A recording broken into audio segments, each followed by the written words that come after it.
aunque la tierra tiemble, tenemos que cantar. Amén. Postrado y cantando. Amén. Porque todo se está cumpliendo. Todo, y todo es todo. Es sorprendente. Amén. Entonces estamos ubicados en el libro de Judas. Siguiendo esta línea de tiempo. Damos la bienvenida a nuestros hermanos que se conectan ahora sí en vivo. Estamos en vivo. En vivo. Estamos transmitiendo desde la iglesia de Benecer en Tlaxcala. Sean bienvenidos a esta transmisión. Que Dios les bendiga. Estamos comenzando a estudiar quizá la primera parte del tema, la lucha por el cuerpo de Moisés. Sean bienvenidos. Amén. Gloria a Dios. Entonces estamos en esa línea del tiempo ubicados en el libro de Judas. Quiere decir que tenemos que estudiar el libro de Judas. Se lo voy a dejar de tarea, mis hermanos. Porque en 8 días le voy a preguntar, a ver si es cierto que leyó el libro de Judas. También ustedes, si gustan leer el libro de Judas. No los puedo obligar a ustedes, pero aquí sí los obligo. Nada es cierto, aquí nada es por obligación. Pero tenemos que conocerlo, mis hermanos, porque es un libro preapocalíptico. Preapocalíptico. Estamos en el periodo pretribulacionario. Estamos en el principio de los dolores de parto, mis hermanos. En el principio de los dolores de parto. Ya estamos en ese periodo. No podemos negarlo, no podemos decir, falta mucho, no. Ya. Oiréis de guerra, rumores de guerras, terremotos, habrá señales en los cielos, en la tierra. Muchos se alarmarán, se espantarán al oír el rugir del mar. Entonces, todo eso lo estamos viviendo ya. El cambio climático, estamos ya también sintiendo esos cambios climatológicos. Entonces, no cabe duda que estamos ya en el periodo pretribulacionario. Entonces, el libro de Judas es el libro preapocalíptico. Y lo que el libro de Judas nos va a decir, nos va a hablar, nos va a advertir, acerca de los falsos maestros, los falsos profetas, nos va a advertir acerca de la apostasía. ¿Cuántos han leído ese libro? Y está bien cortito. ¿Cuántos versículos tiene? Bueno, ustedes que lo tienen ahí, si nos apoyan en decir, ¿cuántos versículos tiene? 25. 25. Ah, miren, estamos en el 2025. Miren qué tremendo, qué coincidencia, aunque no hay no son coincidencias, son diosidencias. Entonces, 25 versículos es. Capítulo único. Gracias. 25 versículos. El versículo, aunque valdría la pena hablar del libro de Judas, pero se lo voy a dejar de tarea. Que lo lea o que lo oiga. Amén. Hay esa ventaja hoy día. Ya no es necesario solamente leer, sino oír. Entonces dice el libro de Judas, mas cuando Moisés peleaba por el cuerpo de Moisés, vino el arcángel Miguel a pelear contra Satanás. Fíjense qué tremendo, las batallas del arcángel Miguel. Si no estoy equivocado, mis amados hermanos, en la Biblia, en 5 ocasiones se habla de el arcángel Miguel. En 5 ocasiones. Y si no mal recuerdo, a inicios de año yo le dije que habían esas 5 menciones del arcángel Miguel en la Biblia, y que eso, el número 5 nos habla de pentágono, nos habla de baluarte. ¿Qué es un baluarte? Es una torre. Un baluarte es una torre que se conforma de 5 lados. 5 lados, es decir, que es un pentágono. Y dicen los historiadores que en la antigüedad los grandes castillos, las grandes fortalezas, las grandes ciudades estaban rodeadas de murallas. Y en cada esquina de esa muralla había un baluarte, una torre. Esas torres eran de vigía. Desde ahí se vigilaba día y noche, las 24 horas, desde la torre de vigía, desde el baluarte se vigilaba hacia el horizonte para asegurarse de que no vendría una invasión. Así pues, el vigía tenía la responsabilidad de subirse al baluarte, fuera de día o fuera de noche. Obviamente se turnaban, habían varios vigías a lo largo de las 24 horas del día. Entonces la labor del vigía era estar al tanto, era visualizar desde lejos que no viniera de improviso una invasión. El apóstol Pablo le dijo a Timoteo que la iglesia es la casa de Dios, pero es columna y baluarte de la verdad. ¿Por qué es baluarte la iglesia, mis hermanos? ¿Por qué? Estoy explicando que la iglesia, más bien que el baluarte es una torre, iba a decir columna, pero en este caso también es una torre de 5 lados. Y dicen los expertos militares que es difícil más bien tratar de derribar o de penetrar una torre pentagonal. Por eso tenían esos 5 lados las torres de vigía, o también esas torres servían para defensa. Eran de vigilancia, pero también de defensa. Quiere decir que si la iglesia es baluarte, mis hermanos, y es así, que somos una estructura, una columna de 5 lados. ¿De qué nos hablan los 5 lados? ¿De qué nos habla el número 5? Hemos hablado mucho de eso. ¿Qué significa el número 5? Gracias. Significa la mano de Dios. Amén. La mano de Dios. Los 5 ministerios: apóstol, profeta, evangelista, pastor y maestro. Entonces la iglesia debe estar cubierta, rodeada de los 5 ministerios. Cuando la iglesia está conformada, estructurada, entonces de esa forma pentagonal, entonces la iglesia cumple funciones de vigía, de vigilancia, de estar al tanto de lo que está pasando en el mundo. No podemos aislarnos, mis hermanos. Es muy importante estar al pendiente de lo que pasa en el mundo. ¿Para qué? Para interceder, para orar, para saber en qué tiempo estamos viviendo, mis hermanos. Y aquí es donde yo me meto en problemas, porque muchos dicen que el día y la hora nadie la sabe, y sí, estoy de acuerdo. Pero si somos estrictos en la lectura de la palabra, dice el día y la hora. Y yo me pregunto, bueno, ¿y el año? Ahí no dijo el Señor, no conoceréis el año. ¿O sí dijo? El día y la hora. Es más, vamos a leerlo ahí en Mateo 24, si no me equivoco, para que vean que no le miento. ¿A qué voy con esto? Que quizás, mis hermanos, podemos saber el año en que el Señor Jesús regrese. Ya hay fechas que se me... Yo sé que no puedo poner fechas y no voy a poner fecha aquí. Porque igual, y si no se cumple, me van a crucificar a mí. Usted dijo que ven por fecha y llega la fecha y por la gracia de Dios no sucede nada. Pues gloria a Dios, yo le diría, gloria a Dios, porque el Señor retrasa su venida. Por amor, por misericordia, porque Él quiere que todo el mundo venga al conocimiento de la verdad. Amén. Pero yo le podría dar una fecha tentativa. No es de que el Señor forzosamente va a venir a esa fecha. No. Pero de que no estamos lejos, eso sí se lo puedo asegurar. El Señor Jesús viene pronto. Viene pronto. Y nuestra labor como iglesia es anunciarlo, es predicarlo, mis hermanos. ¿En dónde debemos de comenzar? De acuerdo a Hechos. Hechos, el libro de los Hechos. Y me seréis testigos. ¿En dónde dice? En Jerusalén. Jerusalén era donde ellos estaban ubicados. Luego, en Judea. Luego, en Samaria. Y luego, hasta lo último de la tierra. 4 niveles. ¿Me seréis testigos en dónde? En Jerusalén. ¿Qué significa Jerusalén, mis hermanos? Nuestra familia, ¿no? Jerusalén significa ciudad de paz. Ciudad de paz.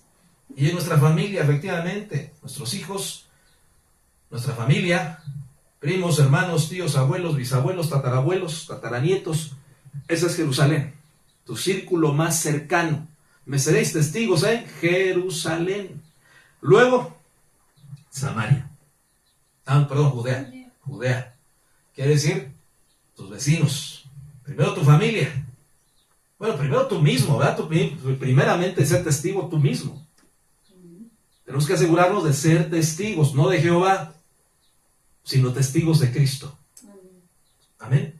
Y me seréis testigos. ¿Quién dijo esto? No Jehová. El Señor Jesús lo dijo. Si no me equivoco es Hechos capítulo 1, versículo 8, no, creo que no es el 8, pero es capítulo 1.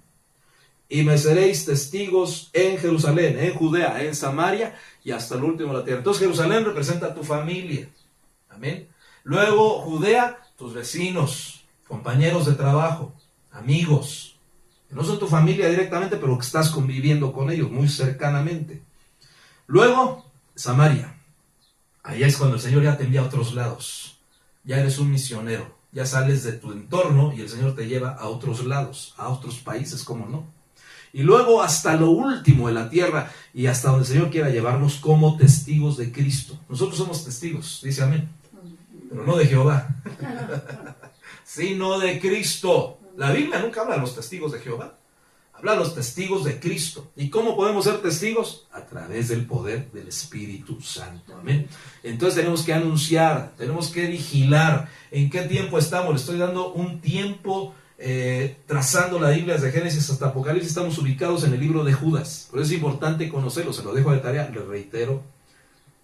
Y si se me olvida, por ahí me recuerdan. Hermano, dejó tarea. Amén. Lean el libro de Judas. Es necesario conocerlo, porque estamos en ese periodo pretribulacionario. Amén. Entonces también el baluarte servía para defensa, mis hermanos. Defensa y ataque. Defensa y ataque. La iglesia, estamos en una batalla. Cada creyente, toda la iglesia en su conjunto, estamos en una batalla. Somos guerreros, mis hermanos. Pero no porque nos agarremos aquí a golpes unos a otros, no. Porque nuestra lucha no es contra carne ni sangre, sino contra principados, potestades, gobernadores, huestes de maldad en las regiones celestes. Amén.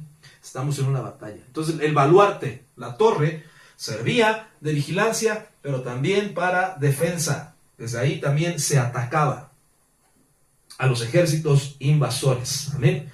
Pero volvemos a Judas capítulo 1, versículo 9. Estamos ahí presenciando una batalla, tremenda batalla, entre el arcángel Miguel y Satanás. ¿Qué se estaban peleando, mis hermanos? ¿De gusto ahí? ¿Qué estaban peleando? Léalo conmigo. El cuerpo de Moisés. El cuerpo de Moisés. ¿Pero por qué? Moisés ya había muerto, mis hermanos. Vamos a Deuteronomio, al versículo 9 de Judas. Estoy tratando aquí de abrir mi acordeón, mis hermanos. Amén. Pero vamos al libro de Deuteronomio. Gloria a Dios. Vamos a ver si lo puedo abrir aquí. Y bueno, vamos a tratar de explicar esto, porque como les digo, muy pocas veces se habla de esto en las iglesias. De hecho, a mí nunca me hablaron de esto.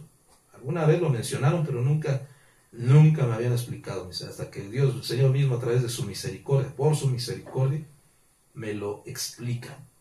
Amén. Gloria a Dios. Vayamos a Deuteronomio, si no mal recuerdo, es capítulo 35. No, yo estoy 34. Versículo 34. No, pero ¿qué capítulo? 35, ¿cómo dice el título ahí? No, llega hasta 34. Entonces 34. Ya estoy aquí abriéndolo. Gloria a Dios. Vamos a ver, ¿dónde? Porque miren hasta el lugar, mis hermanos. ¿Cuántos saben que Moisés murió? A lo mejor no, esto lo estoy hablando en inglés, pero sabemos que Moisés murió o no murió. Sí, amén. Él murió. Vamos a leer Deuteronomio capítulo 32, versículo 4. Ya pude abrir aquí. Vamos a ver. Primero, Deuteronomio capítulo 32, versículo 48. ¿Por qué se lleva a cabo esta batalla? ¿Por qué Satanás quería llevarse el cuerpo de Moisés? ¿Por qué Dios tuvo que mandar al arcángel Miguel y no a otro arcángel para pelear por el cuerpo de Moisés? Vamos a leer el versículo 48. Dice: en aquel mismo día habló el Señor a Moisés diciendo: sube a estos montes de Abarim, al monte Nebo. Yo nunca había visto esto. Nebo significa algo bien tremendo, que está en la tierra de Moab, frente a Jericó.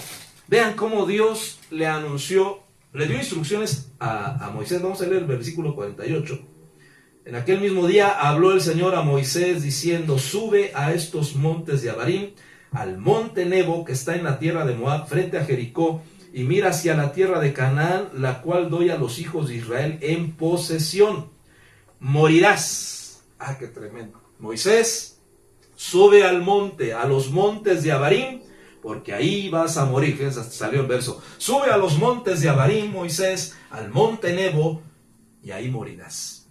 En el monte al cual subes, y será reunido a tu pueblo, así como murió tu hermano Aarón sobre el monte Hor. Miren cómo los escogidos de Dios mueren sobre montes, Y fue reunido a su pueblo, porque me fuisteis infieles en medio de los hijos de Israel, en las aguas de Meriba de Cades, en el desierto de Sin, porque no me santificasteis en medio de los hijos de Israel.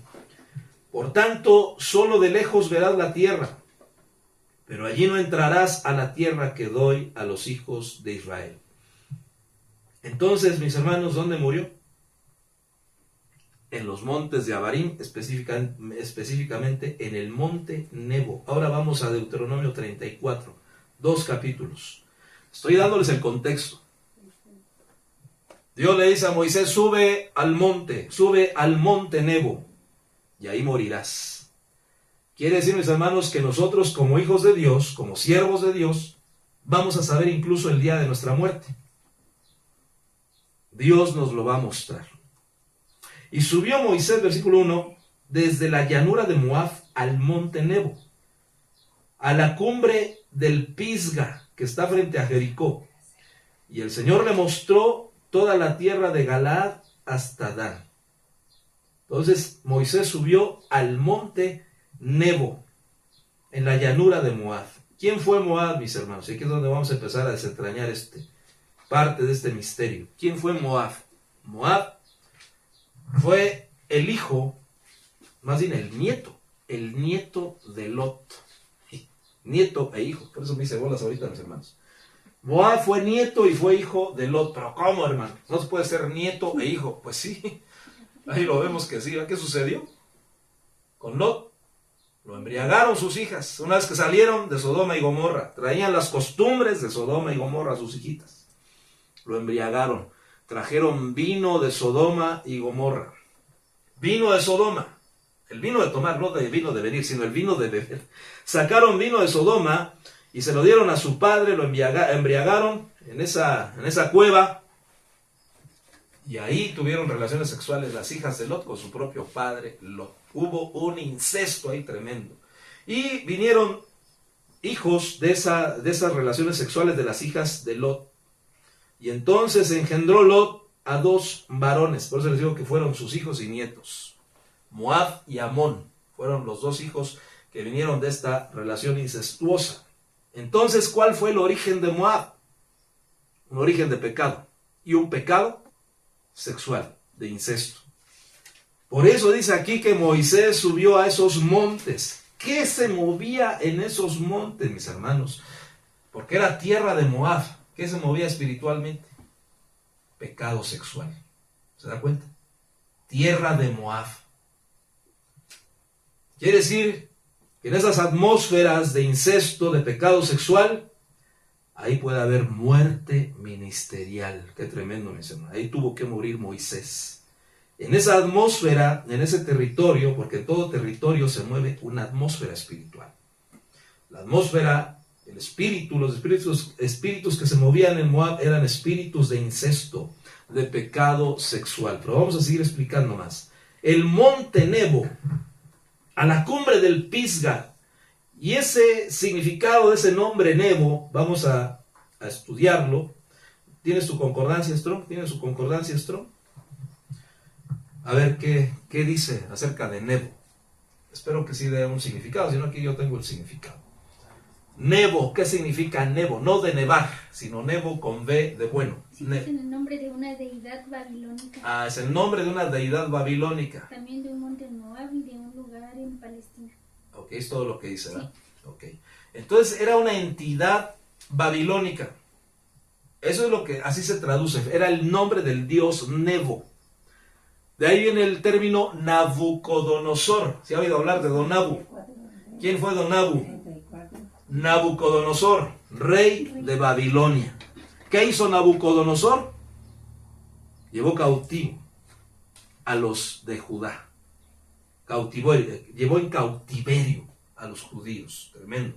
Nabucodonosor, entonces significa que pertenece, que adora al dios Nebo. No voy a hablar del dios Nebo, porque aquí estamos viendo que era territorio de Moab. Y Moab no era Babilonia. Es una traducción muy respetuosa y sí, en alguna ocasión tendríamos que hablar acerca de ese dios Nebo.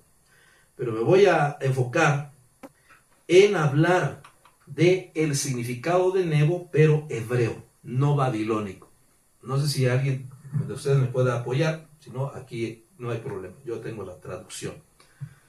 No sé si tú ya tienes una traducción alterna, Juan, ¿no? Bueno. Lo puede confirmar usted, cualquiera lo puede confirmar. Nebo viene del término hebreo Navi, Navi Nebo. Y significa profeta. Eso significa Nebo o Navi. Voz de profeta, portavoz o profeta. Pero también significa anunciar o profetizar. También lugar alto, lugar elevado para anunciar o profetizar. De ahí viene Navi, Nebo, monte. Nebo entonces significa el monte de la profecía, el monte de donde se anuncia, un monte de altura o de elevación.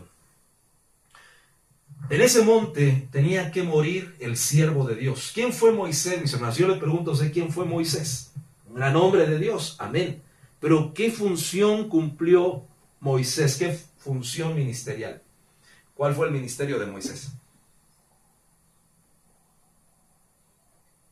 ¿O qué fue Moisés? Y así lo dice la Biblia, hablando. ¿Qué fue? Libertador. Fue dentro de sus funciones es que él fue libertador.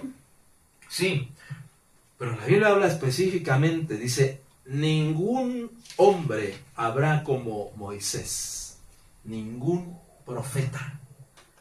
Moisés fue profeta de Dios. Y qué gran privilegio de Moisés de que hablaba con Dios cara a cara, como cualquiera que habla con su amigo. Entonces Moisés tenía un alto rango espiritual profético, él era profeta de profetas. Así podemos definirlo. La función ministerial de Moisés es que él era profeta. Por eso tuvo que ir a morir al monte Nebo, al monte profético, al monte de la profecía. Entonces, mis hermanos, donde haya profecía, ahí va a haber muerte. Va a haber muerte. Pero no una muerte física, aunque puede suceder. Necesitamos profetas, mis hermanos, y que Dios levante de aquí profetas. Profetas que den la palabra de Dios para que muera lo carnal en nosotros. ¿Cuántos dicen amén? La profecía es necesaria. Y la palabra profética más segura que tenemos es la Biblia. Y la Biblia nos dice que debemos de morir a nosotros mismos. Morir a nuestro egoísmo, morir a nuestra carne, morir a nuestro viejo hombre.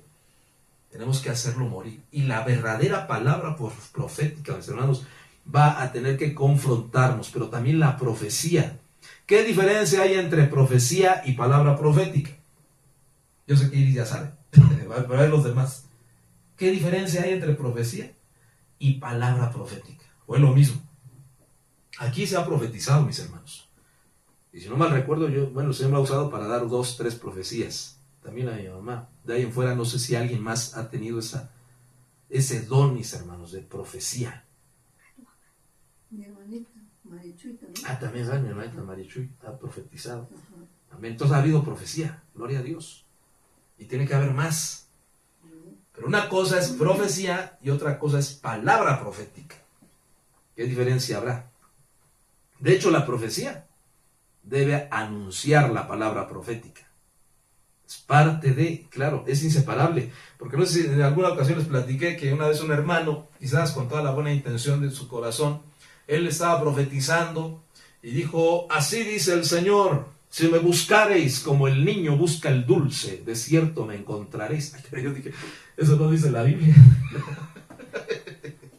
No tenía ganas de un dulcecito. Sí, así dice el Señor, búscame como el niño busca el dulce. ¿Qué les parece? Bueno, yo como también empezaba, pues dije, a lo mejor sí viene de Dios, ¿eh? Ya conforme va uno aprendiendo, pues va uno reconociendo sus errores. Entonces, ya después aprendimos que no, que cuando alguien profetiza, tiene que profetizar la palabra profética, mis hermanos. Así dice el Señor. Y tiene que anunciar lo que está escrito. O por lo menos, lo que anuncie debe estar muy relacionado con la Biblia. Amén. Porque en ese caso, dígame dónde está eso en la Biblia. Búscame como el niño busca el dulce. Búsqueme el versículo. Pues no está, ¿verdad? Pero si este hermano hubiera profetizado, hubiera dicho, así dice el Señor, búscame, que yo sea tu prioridad. Allá es diferente. Aunque no lo dice así exactamente la Biblia, sí lo menciona, cuando dice que buscad primeramente el reino de Dios y su justicia. Entonces va muy relacionado, amén. Entonces no necesariamente es de que se dicte así versículo por versículo la Biblia. ¿Se puede hacer? Sí. Pero a lo mejor en ese momento a Dios le place no apegarse mucho a lo que está escrito en el sentido de citar lo que está escrito, pero lo que se profetice debe estar muy relacionado con la escritura. Bueno, ya veo que no tiene la respuesta. ¿Qué diferencia hay entre profecía y palabra profética? A ver, los que traen Biblia, levanten su Biblia. Levanten. Esa es la palabra profética. El apóstol Pedro lo dice.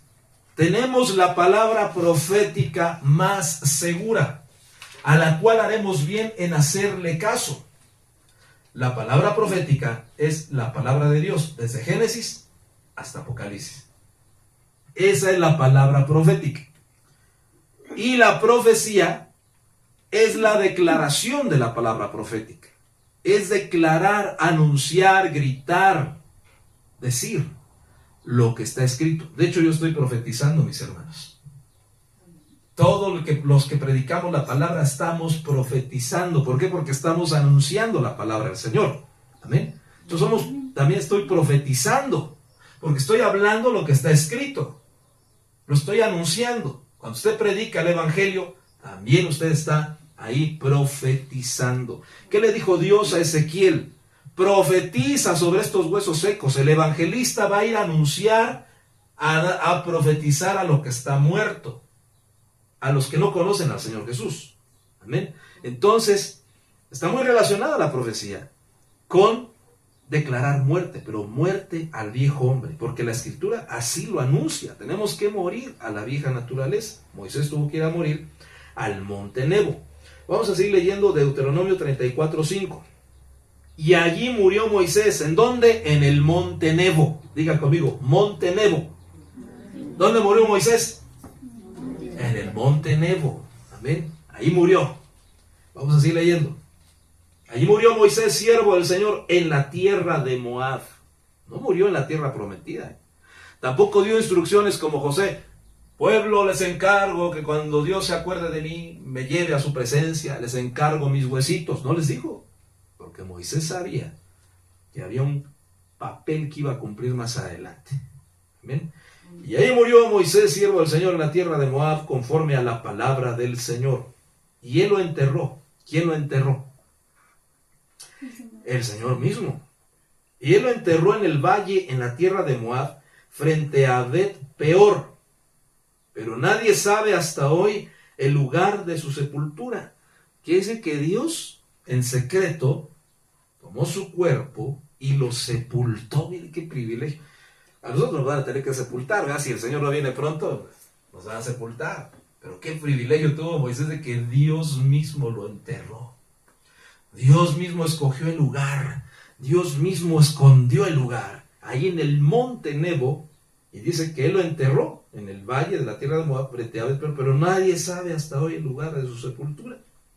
Aunque Moisés, mire, esto es tremendo, y yo quiero que eso se cumpla en mí, yo creo que usted también lo va a querer. Aunque Moisés tenía 120 años. ¿Cuántos años vivió Moisés?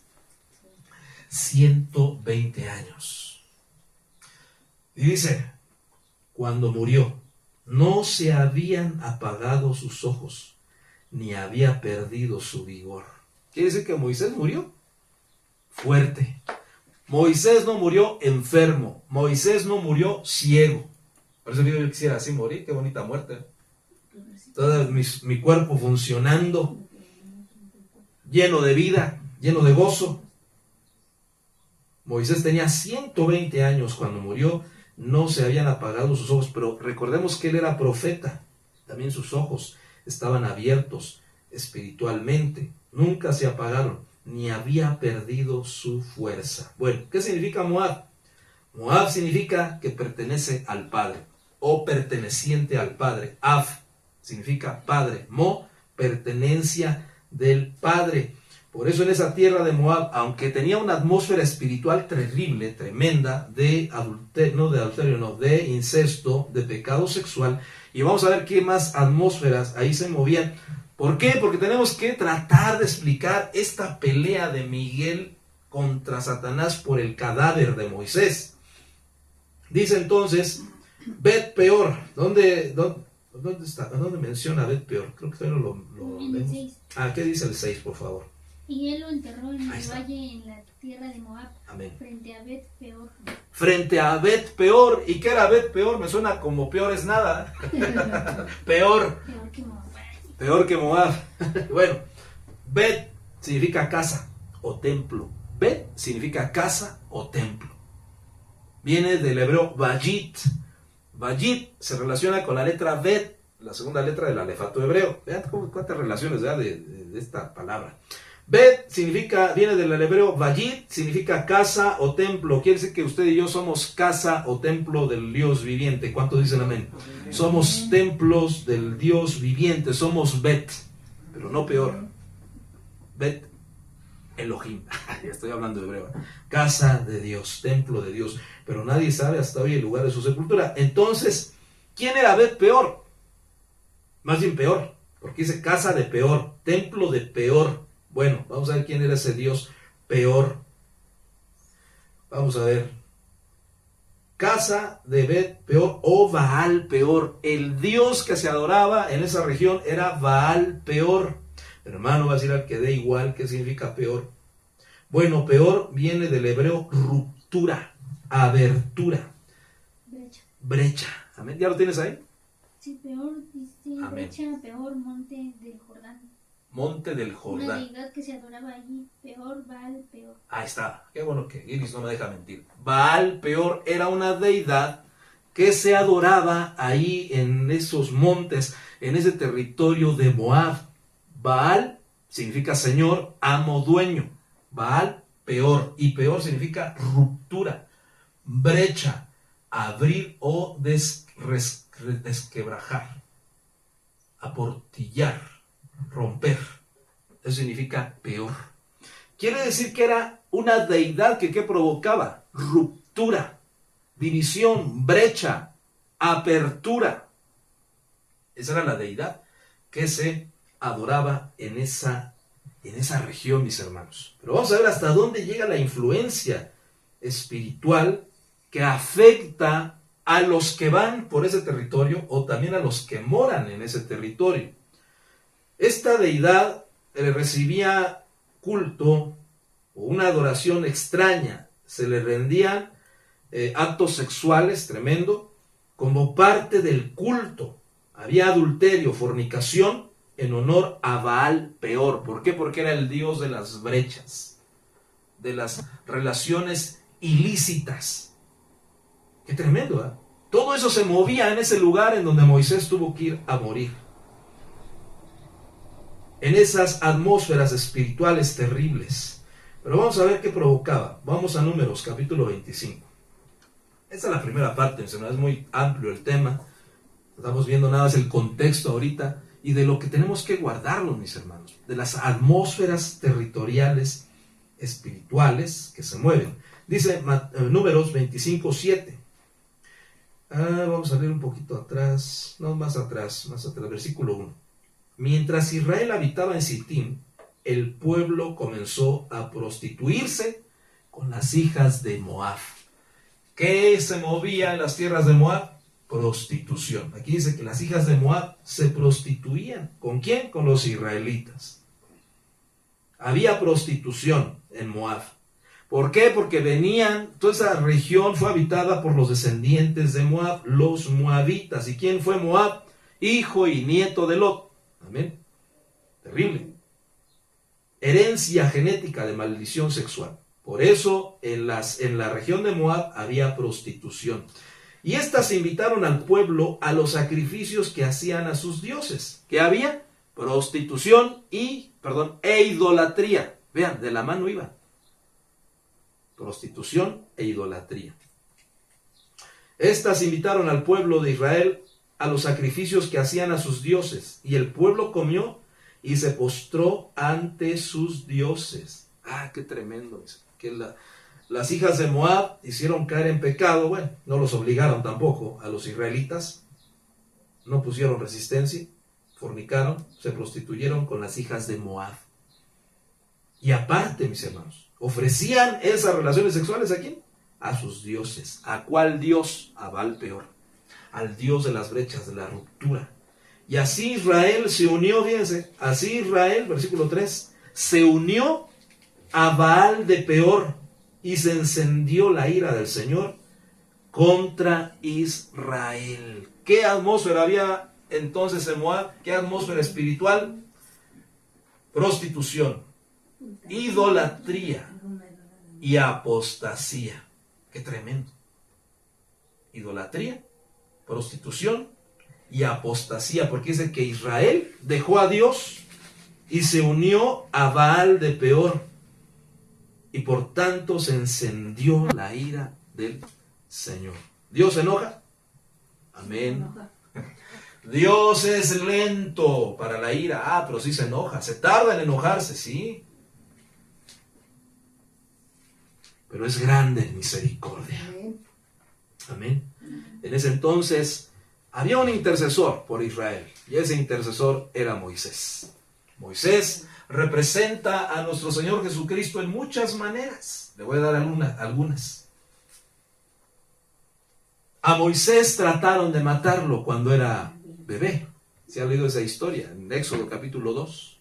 Y a nuestro Señor Jesús también lo quisieron matar cuando era bebé. ¿Quién lo trató de matar al Señor Jesús? Herodes. ¿Quién intentó matar a Moisés y a todos los niños hebreos? Faraón. Vea cómo se relaciona. ¿De dónde fue? ¿Qué significa Moisés? No sé, hermano. Moshe. Viene del hebreo Moshe. Moisés significa sacado de las aguas. Sacado de las aguas. De hecho, hay un tema que, si se porta bien, se lo voy a compartir. Que se llama Moisés y su relación con las aguas. Moisés tuvo mucha relación con las aguas porque fue sacado de las aguas. ¿De cuáles aguas salió Moisés? ¿De cuáles? En primera, de las aguas del útero de su mamá. Desde ahí venía él en medio de agua. Y todos venimos de agua. Pero aparte, ¿de dónde más fue sacado Moisés? Lo echaron en un río. ¿En qué río? Nilo. En el río Nilo. Ni lo pregunta. Nilo. Nilo. Y ese río era un río sagrado. Tremendo. Por eso Dios sacó a su escogido de ese río contaminado. Sirvió ese río para pues proteger a Moisés y evitar que lo mataran, ¿verdad? Como todos los niños hebreos. Únicamente dejaban con vida a las niñas, a las bebitas. Lo que nos habla de asesinato de lo masculino y preservación de lo femenino. Tremendo. Curiosamente fue la hija de Faraón la que vio a Moisés y lo rescató. Y lo adoptó como si fuera su propio hijo. Por eso Moisés significa sacado, y de hecho es un nombre egipcio. Moisés en sí no es un nombre hebreo, es una traducción del nombre egipcio que significa sacado de las aguas. Moshe significa entonces rescatado o sacado de las aguas. Y nuestro Señor Jesús, ¿no dice la Biblia? Y subiendo el Señor, y subiendo de las aguas. ¿De cuáles aguas? Del Jordán. Cuando se bautizó el Señor Jesús también estaba, y subiendo del agua, descendió sobre él el Espíritu Santo. Entonces vemos ahí otra relación. Moisés intercedía por el pueblo delante de Dios, y el Señor Jesús intercede por nosotros también, a la diestra del Padre. Entonces Moisés representa, se relaciona mucho con el Señor Jesús. Amén. Bueno, entonces dice aquí, Moisés, sacado de las aguas. Vamos a leer, seguir leyendo. ¿Qué más sucede entonces en Moab? ¿Qué sucedió? Versículo 3 de Números 25. Así Israel se unió a Baal de Peor y se encendió la ira del Señor contra Israel. Les decía esto porque Moisés intercedió por este pecado de Israel tan terrible. Gracias a Dios nosotros también tenemos un intercesor que no es Moisés, se llama Jesucristo. Y el Señor dijo a Moisés, toma a todos los jefes del pueblo, tremendo, y mátalos delante del Señor a plena luz del día para que se aparte de Israel la ardiente ira del Señor. El Señor se puso enojado. Y con justa razón, pues ¿quién no se va a enojar, verdad? ¿Quién no se va a enojar si Dios los amó, los cuidó, los preservó? Tan tremendas cosas Dios hizo por su pueblo Israel. E Israel, ¿cómo le pagó? Se unió, se prostituyó con mujeres paganas, mujeres extranjeras, las hijas de Moab, descendientes de Lot. Y entonces hicieron enojar a Dios. Y Dios da una terrible orden a Moisés. Mata a todos los principales del pueblo. Vamos a seguir leyendo. Versículo 7. Y cuando lo vio Finés, hijo de Eleazar, hijo del sacerdote Aarón, se levantó de en medio de la congregación y tomando una lanza en su mano. ¿Quién era Finés? ¿De acuerdo a lo que estamos leyendo? ¿Quién era? Dice que era hijo de Eleazar, Nieto de Aarón. hijo del sacerdote. ¿Era nieto de Aarón? Dice ahí. No, pues era ahí. Amén. Sí, efectivamente. Era nieto de Aarón. ¿Y quién fue Aarón? Sacerdote de Dios.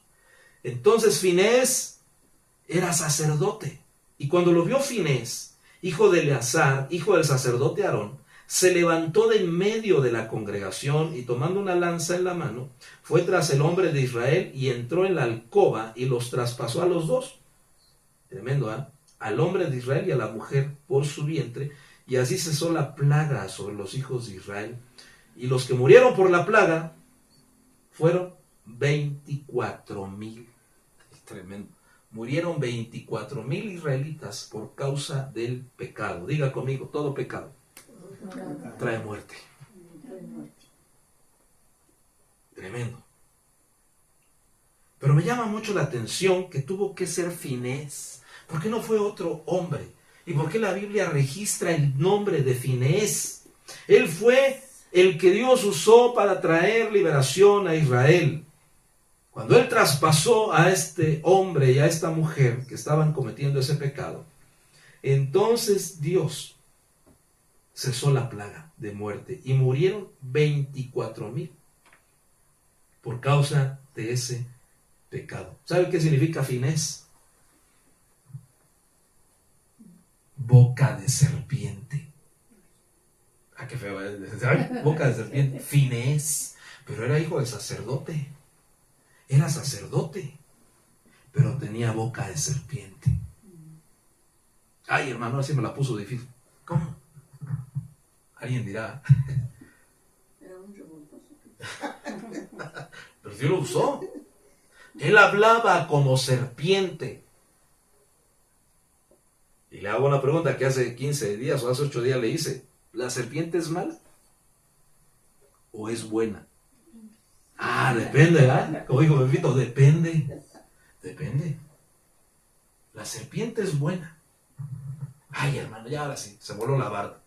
Ya está predicando herejías. No, que el Señor me guarde. Pero no dijo el Señor, sean mansos, y esto ya lo habíamos hablado, como la paloma. Y es un mandato del Señor Jesús. Sean mansos, no mensos. Mansos, como la paloma. ¿Y qué más? Y astutos. ¿Cómo qué? Como el águila. No, como serpientes. Vamos a leer. Sí. Vamos a leer. Que quede claro, mis hermanos. ¿Y por qué Dios usó a alguien que hablaba como serpiente para acabar con el pecado? Ahorita les explico, mis hermanos. No se me confunda. No es mi intención confundirle. Pero le hago una pregunta. ¿Cómo se contrarresta el veneno de la serpiente? Cuando una serpiente muerde a alguien, ¿cómo se contrarresta eso? Con un antídoto, dicen. Ah, sí. ¿Y cómo se fabrica ese antídoto? Ah, El sí. propio veneno. Con el propio veneno de otra serpiente. ¿Sí sabías eso? Serpiente buena y serpiente mala. Pues en ese caso, cuando hay un antídoto, ¡ay, me mordió una serpiente! Corran. Vamos a ver si hay antídoto ahí al hospital, a la Cruz Roja. Es Mateo 10:16. Ah, Mateo 10:16. Gracias. ¿Qué dice Mateo 10:16? Pongamos atención. Mira, yo os envío como ovejas en medio de lobos, por tanto sed astutos como las serpientes e inocentes como las palomas. Astutos como las serpientes. ¿Y qué? E Dice, inocentes. e como las inocentes como palomas. Tenemos que ser equilibrados, mis hermanos.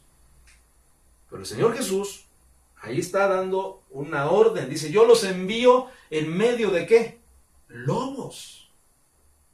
Es decir, hombres bestia. Y no porque estemos ofendiéndolos, no. Sino porque lobos espirituales cegan el entendimiento de la gente. Cuando tú les predicas, no me digas que les caes bien a la gente. Son los lobos espirituales que están ahí.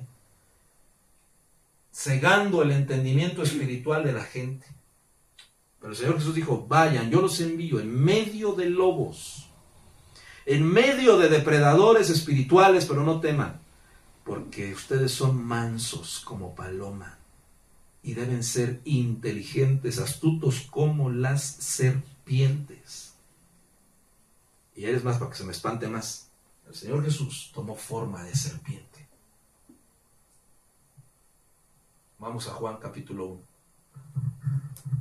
Porque ahí ya ahorita se quedó usted en silencio. Ay, yo no sé de qué vino a hablar el pastor. Juan capítulo 1, Dios dice, y como Moisés levantó la serpiente. ¿Qué es capítulo 3 o 1? Creo que es capítulo 1. Amén. El Señor Jesús tomó forma de serpiente. ¿Cuándo, cómo y dónde? Ahorita lo vamos a explicar. Una vez que encontremos ese versículo. Y como Moisés levantó la serpiente en el desierto, ¿ya lo encontrás? Juan capítulo 1. Bueno, pregúntale a San Google. Juan. ¿Cuál Juan? No, Juan está aquí. Ayúdanos, Juan, no nos dejes morir. Gloria a Dios.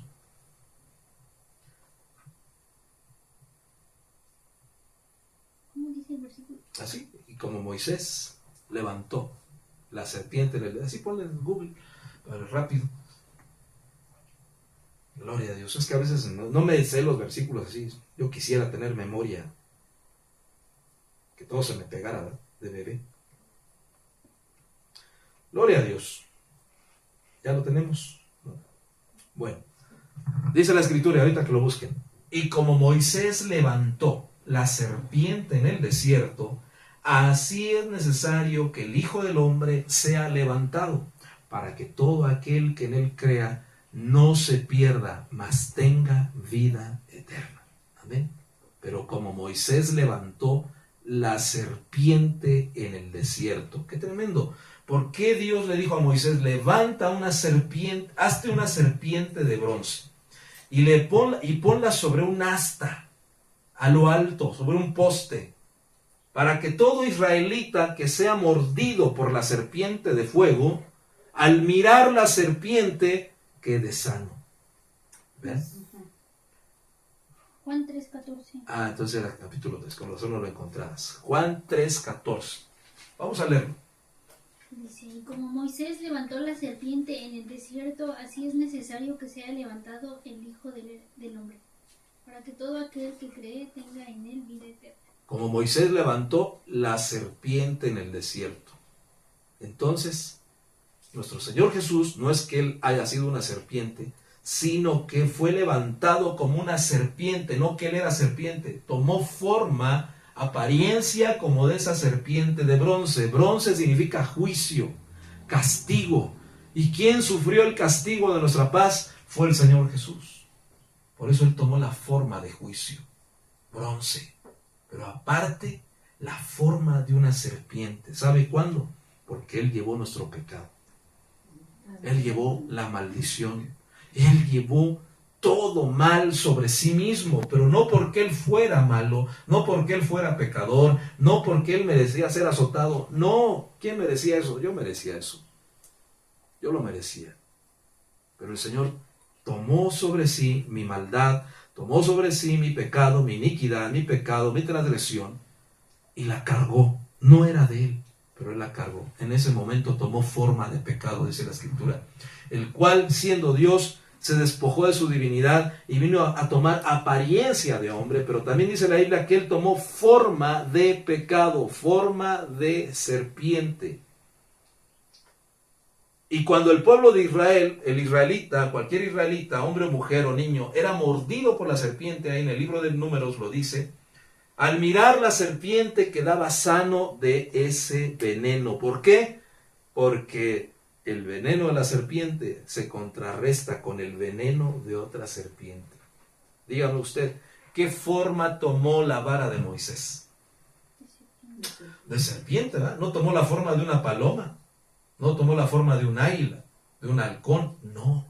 Dice que se convirtió, que Dios la volvió en serpiente. ¿Y qué hizo esa serpiente de Moisés? Se comió a otras serpientes.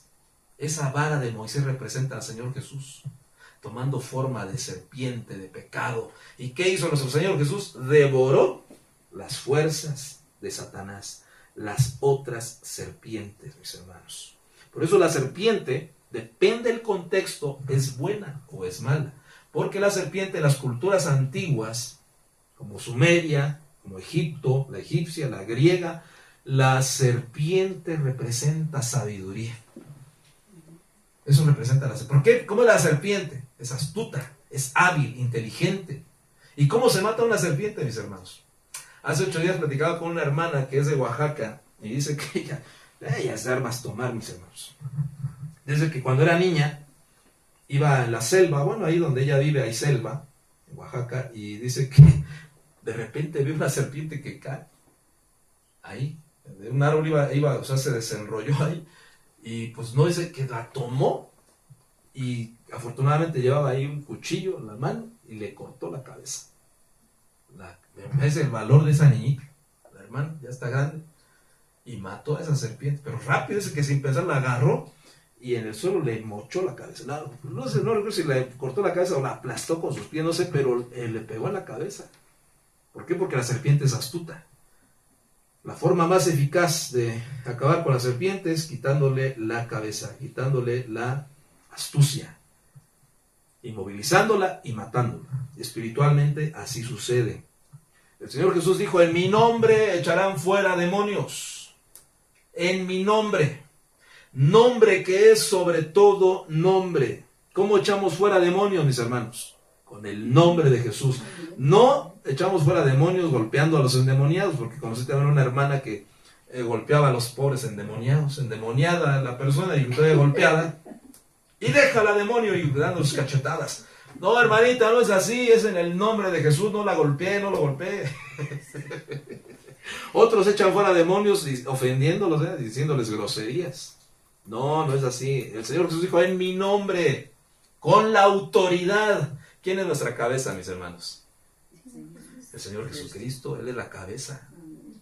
Tenemos la autoridad que Él nos da, porque Él es nuestra cabeza. Entonces, cuando enfrentemos batallas espirituales, acuérdate de esto, no vamos en nuestro nombre, no vamos a golpear a los endemoniados, ni a ofender a los demonios. Demonio, tal, deja, y empezamos a decirle grosería. No, es en el nombre de Jesucristo. Nombre sobre todo nombre. Entonces, mis hermanos, tenemos la autoridad para cortarle la cabeza a toda serpiente. Porque nuestra cabeza, que es Cristo, ya nos dio esa autoridad. Amén. Entonces, ¿la serpiente es buena o mala? Le hago otra pregunta. Ya con esto voy finalizando. Le hago otra pregunta. ¿Cómo se metió Satanás en el huerto? ¿Cómo? En forma de serpiente. En forma de serpiente, ¿verdad? No es que Satanás en ese momento fuera serpiente. Entró dentro de la serpiente. ¿Por qué Eva platicó con la serpiente? ¿Por qué? ¿No será que Eva ya platicaba con la serpiente antes de que la serpiente fuera posesionada por Satanás? Que el Señor lo reprenda. ¿Qué haría usted si una serpiente le habla?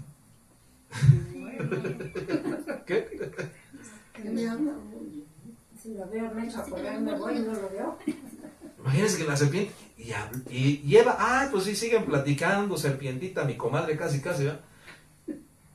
¿No será que Eva acostumbrada a platicar con la serpiente? ¿No se espantó ahí? No reprendió ni salió corriendo, ¿verdad? Porque para Eva y para Adán era natural hablar con los animales antes de la caída en pecado.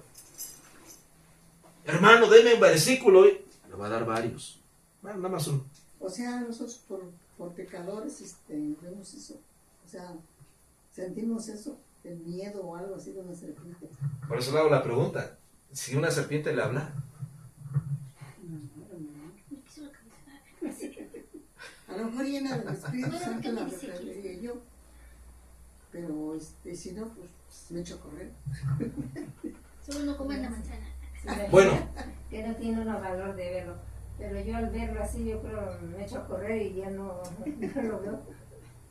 pero vemos a Eva muy platicadora, ¿eh? No se espantó, no se alarmó, porque ella ya estaba acostumbrada. No, y aparte de eso no era pecadora, todavía ¿No? había pecado ahí en ella. Era inocente, ¿verdad? Ajá, Pero por eso. ella acostumbrada a hablar con serpientes.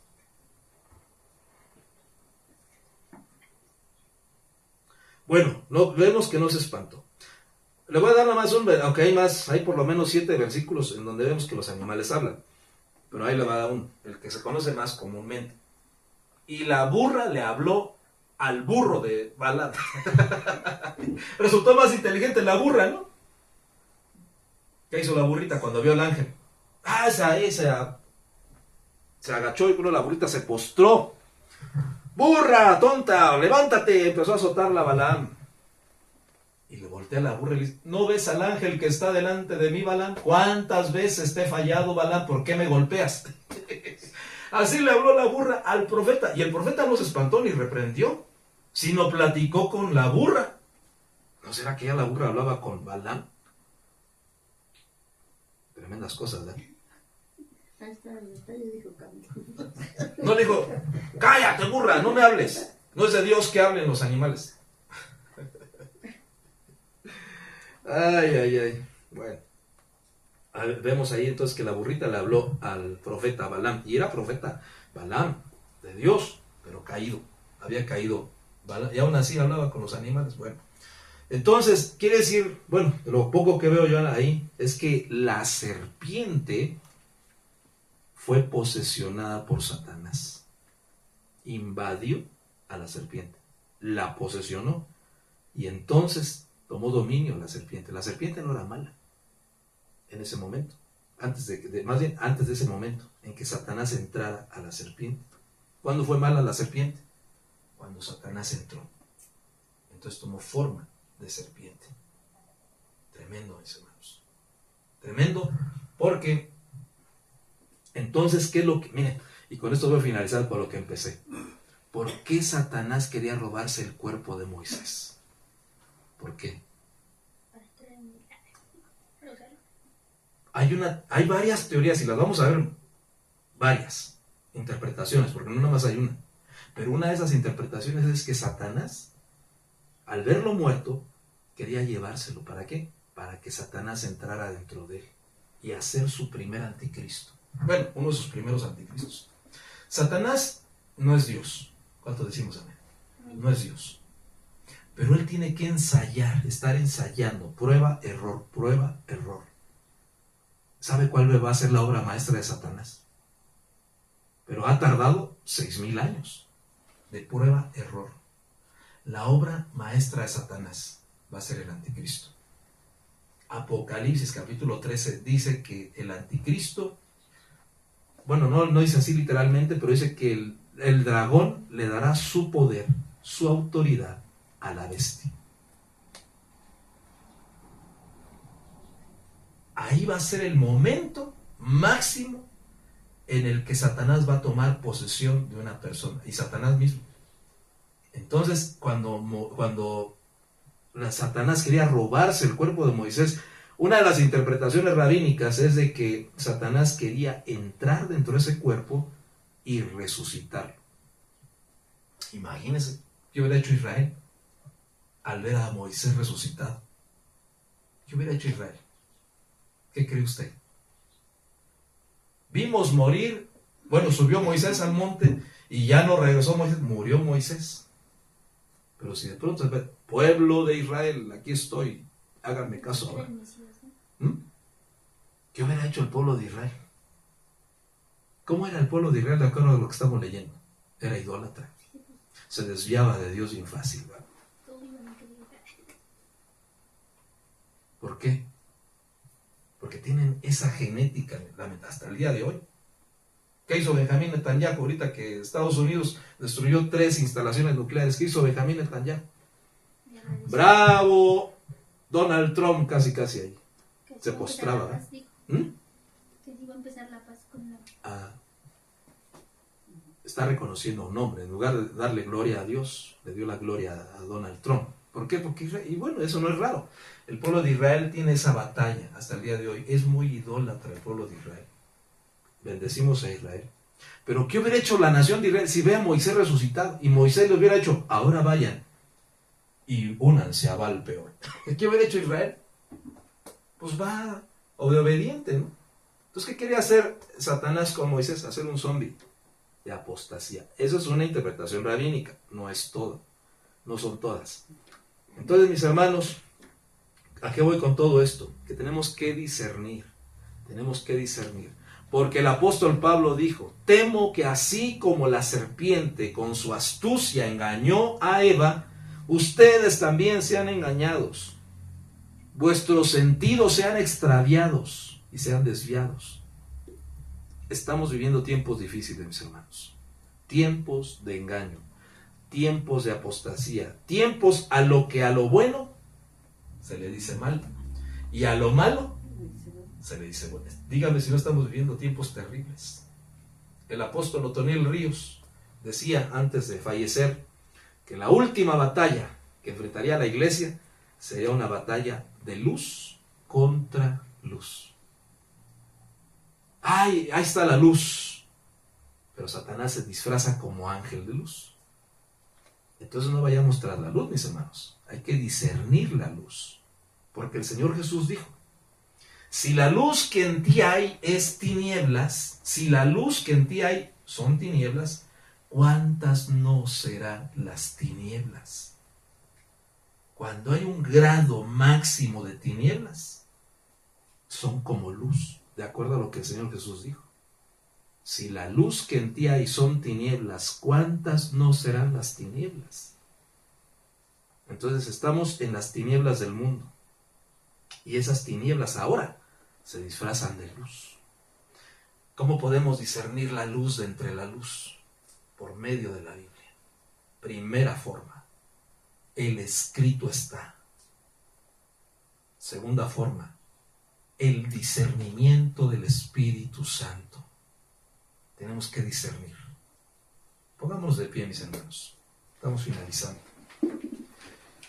Hoy más que nunca tenemos que aferrarnos al escrito está. Y yo les encargo, mis hermanos, cuando usted no esté de acuerdo conmigo, dígame. Dígame, yo no veo el escrito está, mis hermanos. Yo le encargo que siempre que usted oiga a un predicador, a un hombre de Dios, a un apóstol, profeta, evangelista, pastor o maestro, que siempre usted lo confirme con el escrito está. Amén.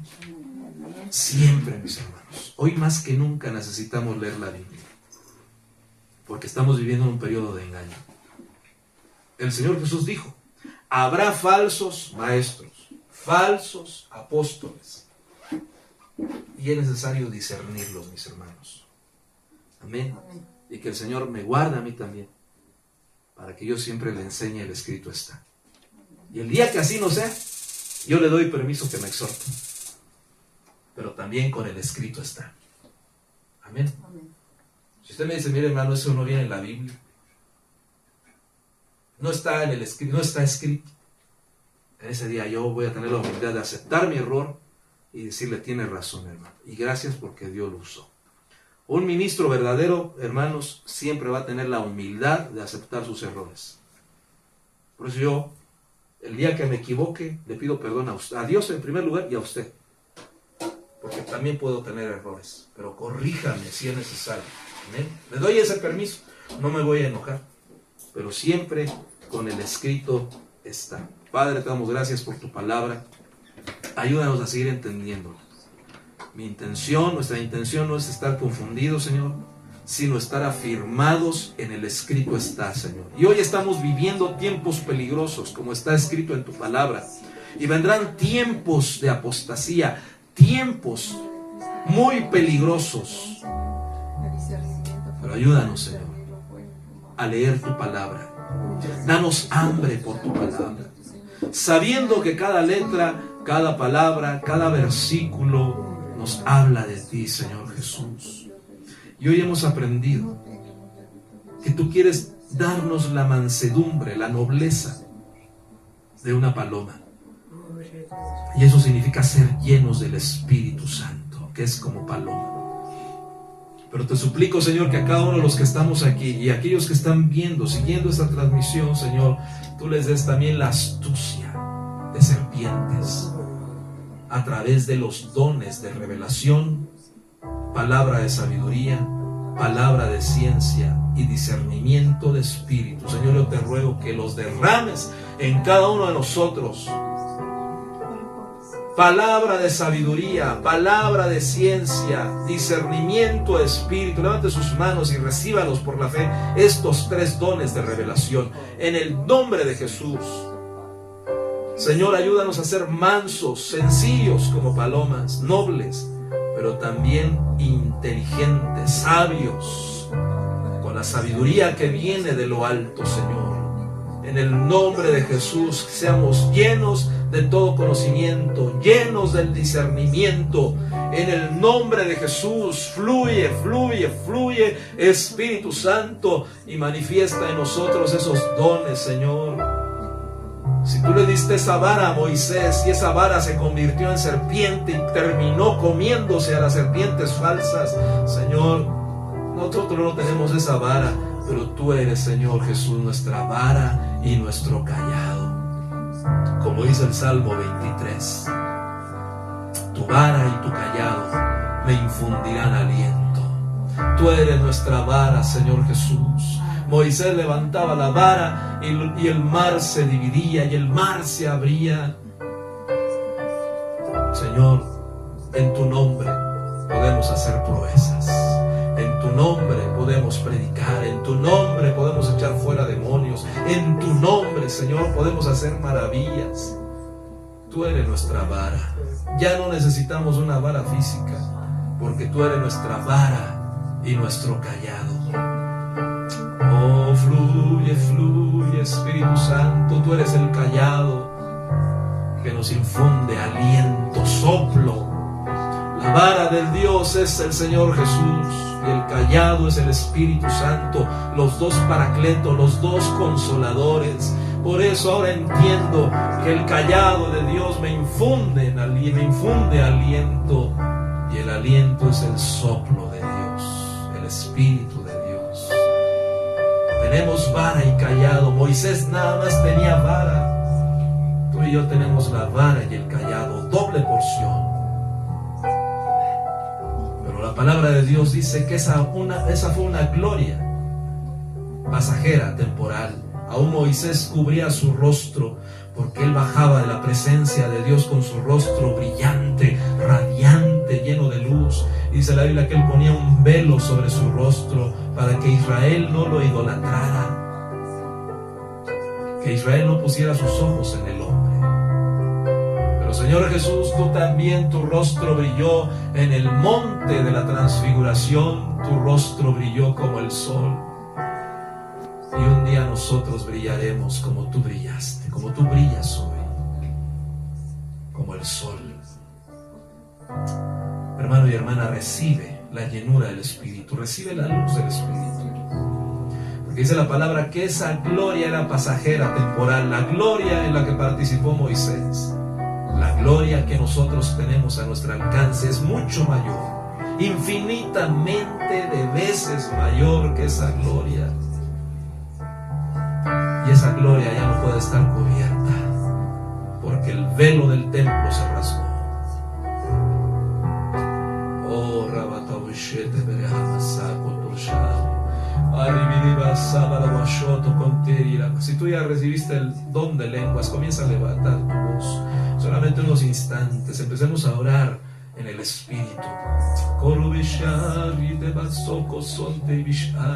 Intercede, Espíritu Santo, intercede, intercede. Clama por nosotros con gemidos indecibles. Barushoto kobe yarabasar ribireme shoto koson diribishata bakasol. Arribishente la basabara basoto tuishemi karkasia. Abasokosh amareka maskete yal yere barabara basol. Y reciba por la fe estos 3 dones de revelación: palabra de sabiduría, palabra de ciencia, discernimiento de espíritus, en el nombre de Jesús. Oh, en el nombre de Jesús.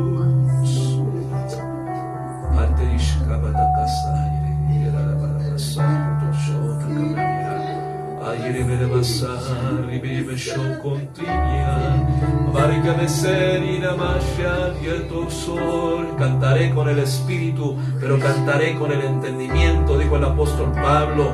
Si tú tienes el don de lengua, levanta tu voz unos momentos, solamente seamos llenos del Espíritu Santo. Una de las formas de ser llenos es hablando entre vosotros con salmos, himnos y cánticos espirituales, alabando al Señor en vuestros corazones. Así que seamos llenos ahora. Entonemos un cántico nuevo.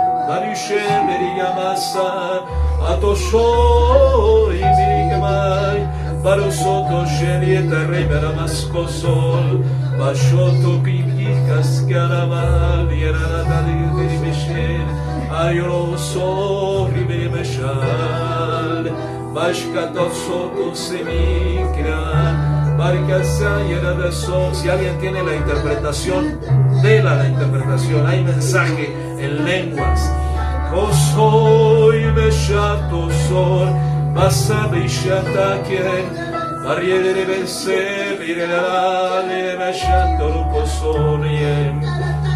Hay que llamar a casa Dios.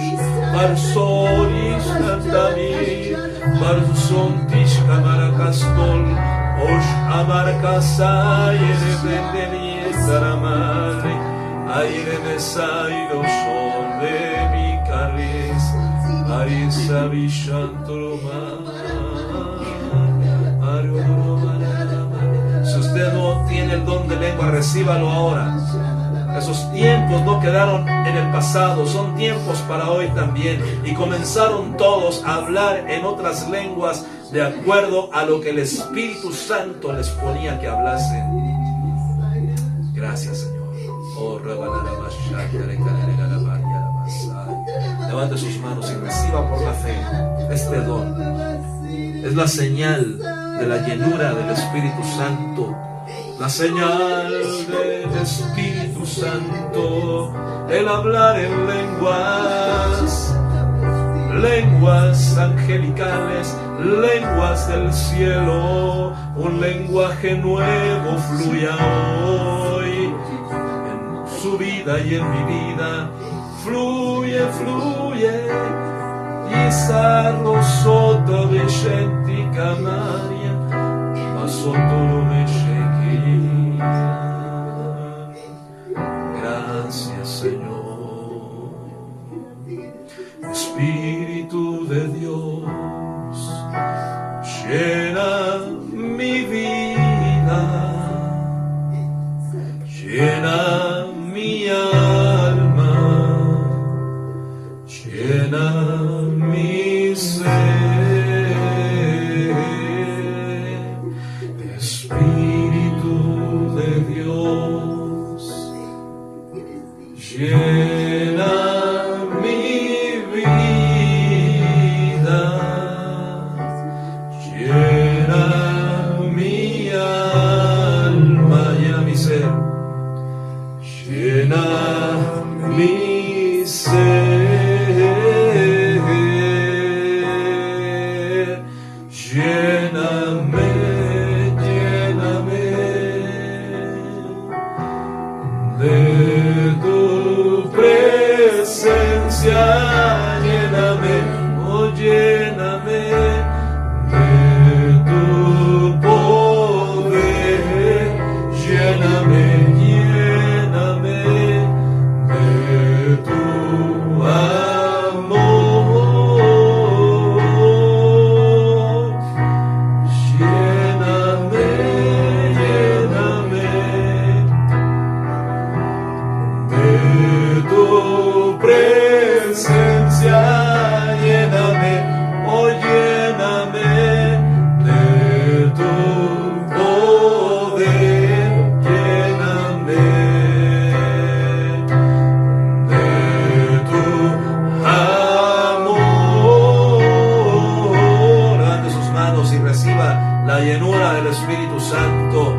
Es tiempo de visitación, es tiempo de la llenura del Espíritu Santo. Ahora seamos llenos por la fe en el nombre de Jesús.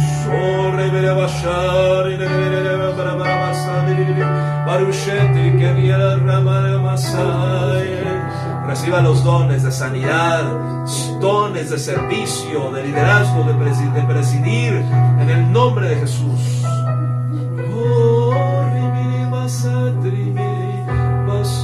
El don de la generosidad también en el nombre de Jesús. Ahora, por la fe, recíbalos y pongámoslos por práctica.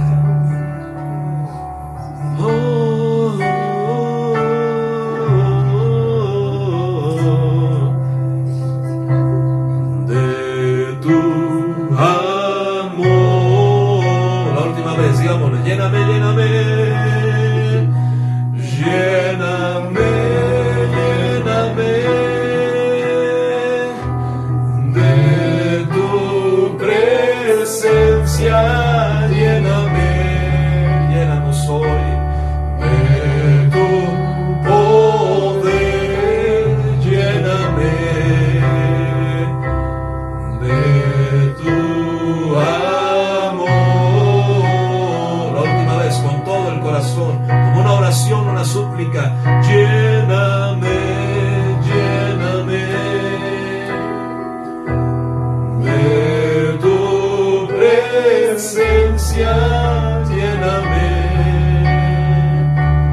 de tu poder, lléname de tu amor. En el nombre de Jesús. La Escritura dice: si vosotros, siendo malos, sabéis dar buenas dádivas a vuestros hijos, ¿cuánto más vuestro Padre no dará el Espíritu Santo a los que se lo pidan? Eso indica que tenemos que anhelar, tenemos que pedir, suplicar al Espíritu Santo, que el Padre envíe a su Espíritu y nos llene, que nos llene. Manda tu Espíritu, Padre, manda tu Espíritu y llénanos. Anhelamos ser llenos del Espíritu. No conocerte de oídas, sino palparte, como el apóstol Juan escribe. Todas las cosas que oyeron, que vieron y que palparon con sus manos. Ayúdanos a tener esas dimensiones de gloria. Ayúdanos a ver, ayúdanos a oír, ayúdanos a proclamar, pero sobre todo ayúdanos a experimentar, a palpar tu gloria. En el nombre de Jesús. Levante sus manos, estamos finalizando. La iglesia de Dios es una entidad bidimensional. Usted y yo tenemos que movernos en dos dimensiones: la celestial y la espiritual. La Escritura dice que estamos sentados con Cristo en lugares celestiales. Esa es nuestra dimensión celestial. Pero también el Señor Jesús dijo: Padre, no te pido que los saques del mundo, sino que los guardes del mal. Estamos en la dimensión terrenal.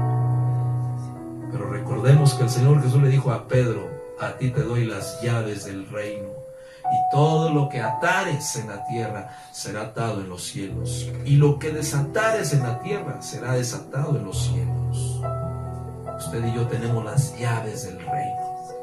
Tenemos que movernos en lo celestial y en lo terrenal, pero traer lo celestial a la tierra. Esa es nuestra misión como iglesia: traer lo celestial a la tierra, los poderes del siglo venidero a la tierra. En el nombre de Jesús, que las glorias, las riquezas celestiales con que fuimos bendecidos sean traídas a la tierra por medio de usted. Cada vez que usted ore, cada vez que usted levante sus manos, adore a Dios, traiga el cielo a la tierra. Renunciamos a toda tiniebla y seamos llenos del Espíritu Santo. Que la gloria del Señor, la gloria postrera, que es mayor que la primera, se manifieste en su vida. En En el nombre de Jesús, usted sea lleno de la gloria postrera, la gloria final. Escrito está que es mejor el final de un asunto que el inicio. La gloria de la iglesia naciente fue grande. Cuanto más la iglesia al final tiene que ser mucho mayor que la gloria primera. La gloria postrera será mayor que la primera. Que no te dé miedo echar fuera demonios, que no te dé miedo orar por los enfermos, que no te dé miedo predicar la palabra. Tú has sido llamada para traer los poderes del siglo venidero al presente y para traer la gloria del Dios del cielo a la tierra. En el nombre de Jesús. Que el Señor te bendiga y te guarde. Que el Señor haga resplandecer su rostro sobre ti, tenga de ti misericordia, que el Señor levante tu cabeza y te dé paz. En el nombre de Jesús. Que tu semana sea una semana de éxito, de bendición, llena de la gloria postrera. En el nombre de Jesús. Que traigas el cielo a la tierra. En el nombre de Jesús. Y así sea. Amén, amén y amén. Gloria a Dios. Alzamos. Gracias que estuvieron con nosotros conectados. Que el Señor les bendiga. Amén.